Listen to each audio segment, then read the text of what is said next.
خبر عرض کوم چې علم د خلکو له د ولس له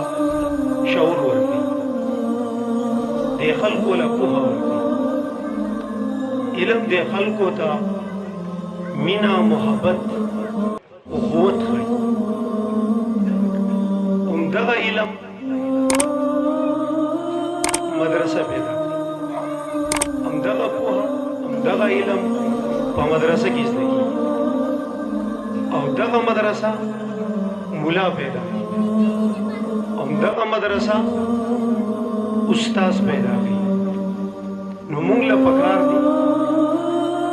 چې د دې مدرسې چلوونکي غریب غړ پړ مولا سره اوږه په اوږه ودرېږو او د دې مدد وکړو. په دې هکله به یو شعر درته ووایم چې د دې دور هغه خلک چې کوم ځان ته سیکولر وایي یا ځان ته روشن خیال وایي او زمونږ استازو غوندې غریبو او په دین مینو خلکو ته د قدامت او د ناپوهۍ القابات راکوي، هغوی ته به زه یو شعر ووایم چې د قام صادر کې پټه په څو رنګه سیکولره، د قام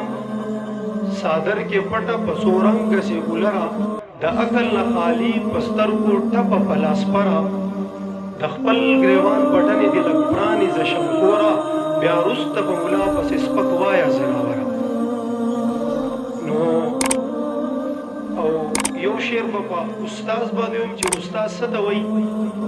دې څو ورځې مخکې زموږ مدرسې ته مولانا عبدالحلیم عرف دیر باباجي دامت برکاتهم العالیه چې د حضرت مفتی صاحب استاز دی،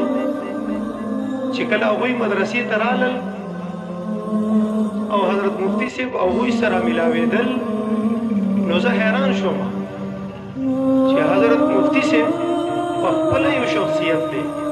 الله تعالی د دین کار ته اخیستی دی او دې دین ته د خپل تن او د زړه وینې ورکړي دي،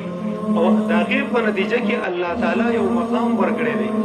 د هغې باوجود د خپل استاز قدر عظمت یې په زړه کې دومره دی چې هغوی له یې ورمنډه کړه د دې ضعف، بیمارۍ، د دې عمر باوجود چې هغوی ورسره ملاوېدل، نو هغه منظر د کتو سره تعلق لري. هغه منظر مې په یو څو شعرونو کې راغونډ کړی دی چې استاد څه ته وایي. نو ما ورته په شعرونو کې چې استاد چا ویل استاد معمار دی، چا ویل استاد معمار دی، چا ویل استاد سالار دی، چا ویل استاد گفتار دی، چا ویل استاد کردار دی، چا ویل استاد خوپلار دی. زوام نه نه دغه هسې تش گفتار دی، زوام نه نه دغه هسې تش گفتار دی. استاد دغه په میدان دی چې پخپو کې ورته ناست غلام رحمان دی. زوام نه نه دغه هسې تش گفتار دی، استاد دغه په میدان دی چې پخپو کې ورته ناست غلام رحمان دی. او راج دې د هر چا په ضمیر بابا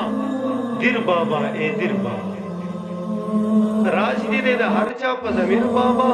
دیر بابا اے دیر بابا، دنیا لکه فقیر یې قوم له امیر بابا دیر بابا اے دیر بابا.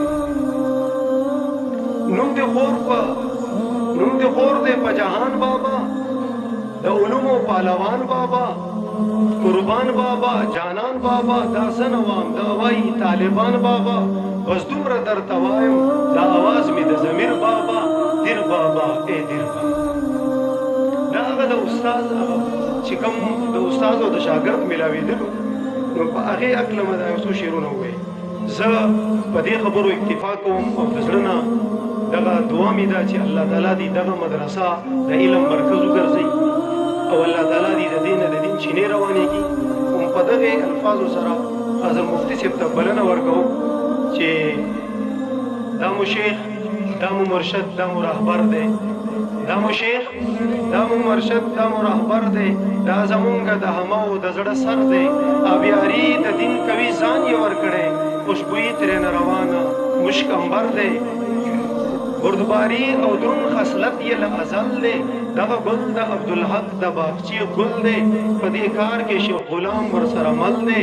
دی روان د حسن جان په لار یې پل دی دا انعام ورله ورکړی لم یزل دی دغه ګل د شیخ فرید د لاسو کر دی دا مو شیخ دا مو مرشد دا مو رهبر دی نورانی صورت لري ښکلی انسان دی ذوالجمال دی خو جلال پکې پنهان دی مینه ناک دی او د هر چا قدردان دی ګران دی ګران دی په هر چا له ځانه ګران دی دا زما او ستا مفتي غلام رحمان دی یا احسانه فیض ترې واخله کلندر دی دا مو شیخ دا مو مرشد دا مو رهبر دی په دې ټکو په دې اشعارو بلنه ورکو زمونږه درون او د قدر وړ میلمه شیخ الحدیث والقرآن حضرت مفتی غلام الرحمان صاحب دامت برکاتهم العالیه چې هغوی د نصیحت او پند نه ډک یو څو خبرې موږ سره شریک